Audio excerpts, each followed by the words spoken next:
guys. Hi. Welcome back. This is our new setup. We have a camera. And we're cozy. Actually, I've always had a camera. I'm literally a photographer. But we're getting professional here on the podcast. We're trying to up our game a little bit. So this is the new setup. We're going to be a little more cozy, sitting on the couch with our blankets. Relaxing, talking about spooky stuff. And with our good lighting and our good camera. So be prepared. Be prepared, people. I'm showing ankle. They probably can't see, but I'm showing ankle. How dare I? The audacity. I love your blanket, by the way. TJ Maxx. So is this one. This is TJ Maxx too. Oh my god. Okay. So we might be obsessed with TJ. Listen, we live in the middle of nowhere. And we finally got a TJ Maxx and everybody's been going to it. So our joke is like when we have something nice and somebody goes, "Ooh, where'd you get that at?" And we're like, TJ Maxx. It always is. This is also from TJ Maxx. So it's fine. Okay, so yeah, that's our update. We got a TJ Maxx. I laughed so hard I started choking. Oh my gosh. Yeah, it's been a crazy couple weeks. We haven't got to upload last week because we got snowed in. Yep. We got like 10 inches of snow here in Arkansas. It was, and they were like, no ice, but then it iced for like 3 hours straight.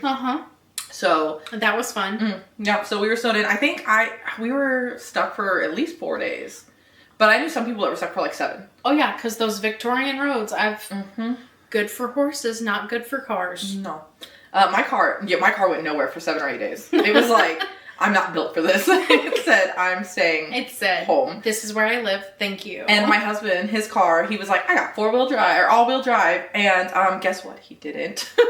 It was not working. It said LLJK. Not really. We slid down the hill and into my parents' driveway where we got stuck in their yard and his car sat there for 4 days.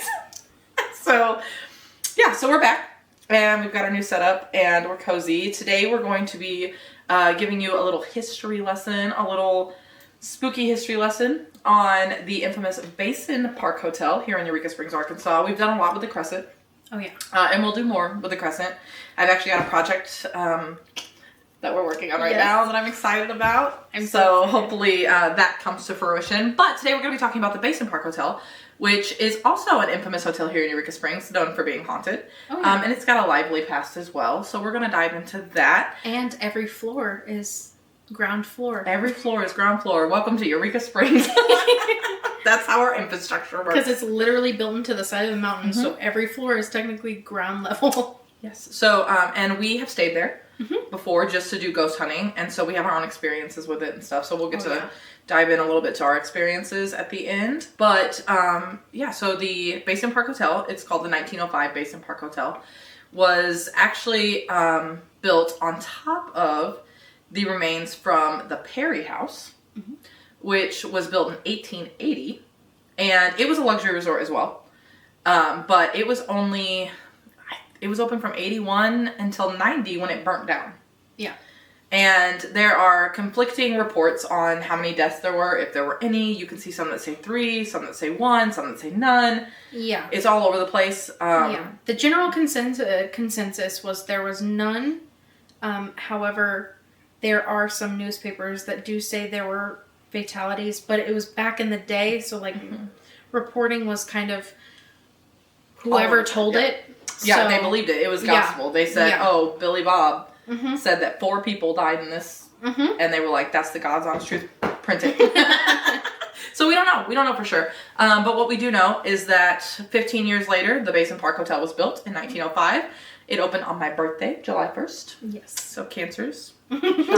Me and the Basin Park Hotel are cancers. Opened in 1905. It has a long history, especially during the Prohibition era. It even has an underground speakeasy in it. And if you do the ghost tour there, they'll take you down. You can see it. And it's real fun because you have to climb down into it. Not really, because they also have a second entrance. That's not as fun, though. That's not as fun, But you could literally, like, climb down a ladder underground. However, do not wear a dress if you're going to do it. I wore a skirt, but thankfully it was a skirt. It had shorts underneath. However, don't... I dropped my camera on the way down. I said, I've got it. It's fine. And I got like 3 steps from the bottom and dropped my camera. And she was like, what was that? And I was like, nothing. Well, because before... Moving on. She was like, I got this. And I was like, are you sure? And she's like, yeah, I got this. And then I heard it. I was confident. I was like, what was that? And she goes, nothing.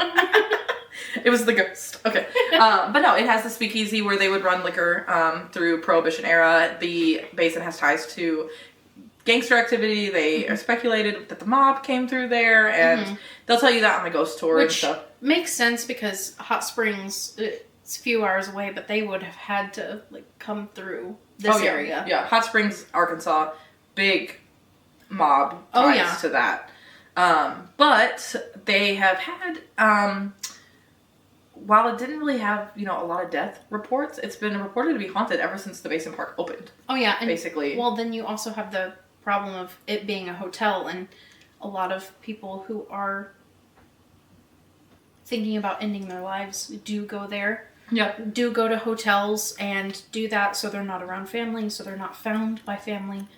I think every hotel kind of has that. Yeah. Going on for it, but yeah, every single one. I've talked to a few owners of hotels, and they're like, yeah. And there's another hotel here in town that.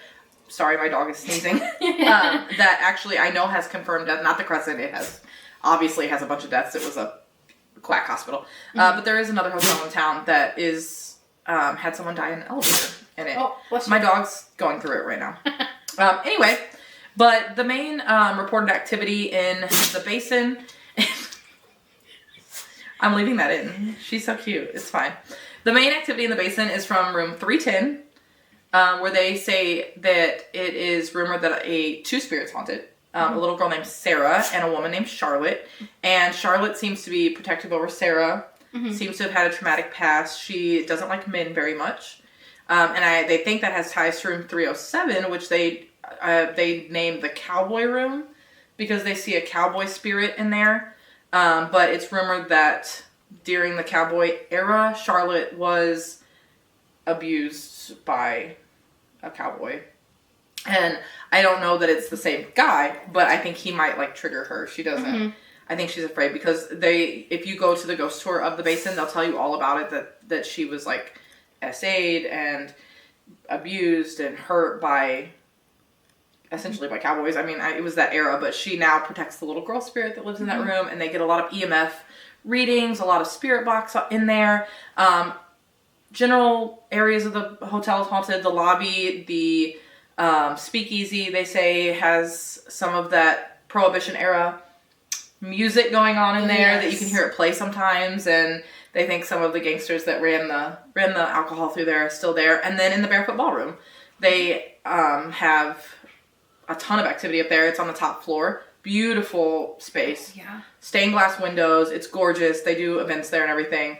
But they say that that's where they see, in the corner, they see a big shadow man in the back corner. Yes. And he's present a lot. And the tour guide that we had told us that she was always feeling a presence on the stage. She let us investigate the stage. We'll get into that in a minute. But the Barefoot Ballroom has quite a bit. And speaking of the Barefoot Ballroom, I am going to throw in a little... story. It's the most Eurekan thing ever Yeah, have. It's not a paranormal story whatsoever, but it's so cute. So the Barefoot Ballroom got its name when a couple back in 1948 won a vacation to Eureka Springs, Arkansas, right? From a radio show called Truth or Consequences. So I guess they were playing a game and they won on it. And they won a vacation to Eureka Springs with one stipulation. They had to go barefoot the entire time. In Eureka Springs, Arkansas, everywhere they went. And listen, this couple said, bet. We're going to do it. They stuck and to they it. did it. No shoes. And the hotel was so impressed. They stayed at the Basin. And they were so impressed they decided to throw a ball in their honor. Yes. It was called the Barefoot Ball. And that went on for years. Oh, it's still going on? Yeah. Still to this day. But the first year they said, okay, don't check your coats at the door, check your shoes at the door. And it has been going on since 1948. We still have a Barefoot Ball in Eureka every year. Yes. So, just a little history on that. Little tidbit. Just cute. It's cute. I mean, I think that's whimsical. Oh yeah. I love that. But yeah, we did the ghost tour at the Crescent, and then it's so cool. We did that at the Crescent too, at the Basin, and then we spent the night. And I'm gonna say something controversial in the paranormal world. Oh. Brace yourself. Oh. It was more active than the Crescent. For us that night, anyway. Yes. Absolutely. But I also did the Estes method there, and that was wild. Yeah, it was. Now listen, we get stuff every time we go to the Crescent. I love the Crescent. Super active, super haunted. So much history there. We had a wild night at the Basin Hotel, though. Like, I was impressed. Absolutely. Yeah. I was impressed. The dead bell was going off the entire time. Mm-hmm. And my cat balls. They were communicating with the REM pod, the cat balls. The cat balls would, like, move by themselves in a circle and just keep going. Yeah. They never stopped. And we heard a woman singing. Yes. Over our spirit box. Mm-hmm. It was like nonstop. And then she made me sing in the Estes method. She was singing a tune. Yeah. I really think we were kind of concluding that may have been somebody that used to perform at the Speakeasy. Yes. Mm-hmm. Yeah. She wouldn't tell us her name or her real name. Mm-hmm. She gave us like an alias very she secretive. Went by. Yeah, very secretive. Yeah, and then she also told us that she couldn't tell us where she worked. And that was when we asked her if she worked in the Speakeasy and maybe did music or something down there. And she said, I can't say, but I am a singer. Mm-hmm. And it was the most intelligent responses I've ever gotten. It made sense the entire time. She was under the Estes method for like 30, 40 minutes. And everything was adding up. Everything was making sense. We asked questions. She replied. Our friend Courtney was there with us, and me and her were asking questions, and she was giving answers, and everything made sense. Nothing was weird. Nothing was like, oh, why would they say that? It was spot on. It was like we were talking to one, maybe two people the whole time, and they were giving intelligent respenses. Yeah, I remember the craziest part was how many spirits are in this room, and it said 8. And then you or Courtney, I guess, asked the names. I asked, I said, can you give us names? And she started rattling off names. I listed 8 names. I don't remember them all. I know Sarah, Elizabeth. You said Sarah. I think I said, like, Thomas. There was a couple yeah. It's been a while. Like 7 or 8 months now. And my memory's that of a goldfish. So. But I do remember that experience because at that moment, like, I think that's where I really got in the trance of the Estes method. And once I came out, they asked me how long I thought I was in it. And I said 10 minutes maybe at most. And they were like, it's been 35, almost 40 minutes. And I was like, that's wild. Oh. But it was just constant. We were like, there's no place to stop because you just keep like talking. And we were like, okay. And if I wasn't talking, I was humming a little too. she was performing for us. And like I said, we heard a woman singing in the spirit box. Cat balls went off all night. It was very active. Oh, yeah. It was very active. The ghost tour was great. It was very informative, fun. They give you tools to play with. It's relaxed. They'll give you like REM pods, cat balls, EMFs. Mm-hmm. They'll give you and like thermal cameras. Mm-hmm. Like they gave us they give you everything. They have the whole 9 yards there. It was great. We had so much fun. Yeah, Oculus we played with. It was a lot of fun. I highly recommend. Definitely go to the Crescent. Definitely. Oh, absolutely. Check out the Crescent, but don't totally don't sleep on the Basin because it definitely is active and we had a ton of fun there. So maybe stay one night at the Basin. Well, and it's right by Basin Park, which is like the main place where the Osage peoples like declared sacred.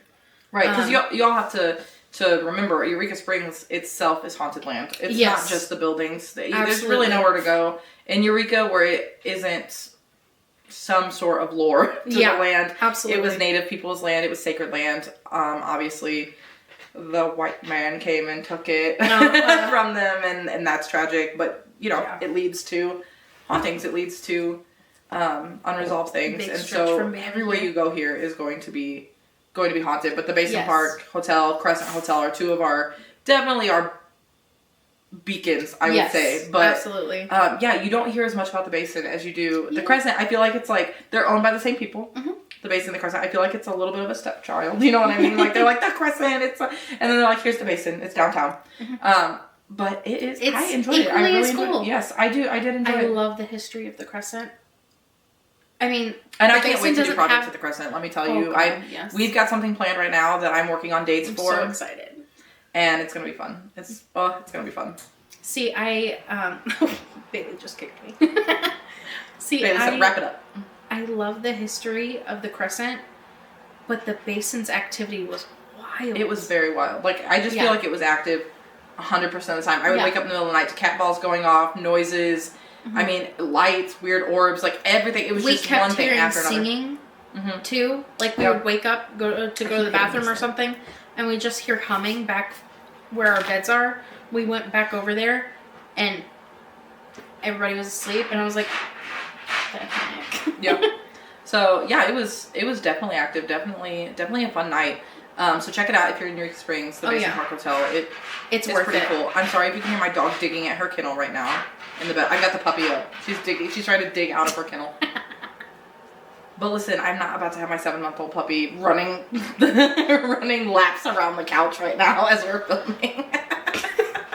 These are calm and collected vibes. Yes, we're trying to be cozy. She'd be like bouncing off everything, parkour. We're just like. It would get wild up in here. She's the main character for sure. Oh yeah. But yeah, so we have so much planned for this year. We're very excited. Excited to expand, excited to grow, excited to have better quality content. Oh yeah. Hopefully this is good. Hopefully everything's working and we don't have to reshoot it on the phone. I am a professional photographer, not videographer, okay? There's a difference. Oh yeah. There's a big difference. Oh my god, I'm not. Because I am not talented in that way. No, but I'm like, you know what? I've got it. I've got the tools. I've got the lights. We're going big in 2026, okay? We're starting a month late because of snow. but going big or going home. We're already in home. We're already in home. Cozy. I'm fine with being home. Cozy. I'm like, go big and stay home. That's how that's how it is. We're going to have lots of updates for y'all. Next video that comes out, we'll give you a little tidbit of what's going on in my shop and some updates on maybe some paranormal stuff and happenings to us, and just do a little Reddit sesh or something. Yeah. So be on the lookout. We're gonna try to upload. Once a week. Try to upload once a week. It might be every 10 days, but we are going to be active on this channel. We're going to be consistent and get you guys content. This is a neurodivergent crew. Let me tell you what. Yeah, there's a little bit we'll try. there's a few disorders between us, okay? So, but yeah, this year we're going to be doing a lot of this, the podcast, cozy vibes, sitting here chilling with you guys. We might have some friends on, some guest speakers that we've been planning on, and we've got projects to go places and haunt. Yes. And haunt. We're going to haunt places. We're going to haunt places. Go places to ghost hunt and just different things to keep it alive and well. I'm gonna haunt the shit out of places. I'm looking forward to it. Okay, and with that, we will see you all next week. Bye.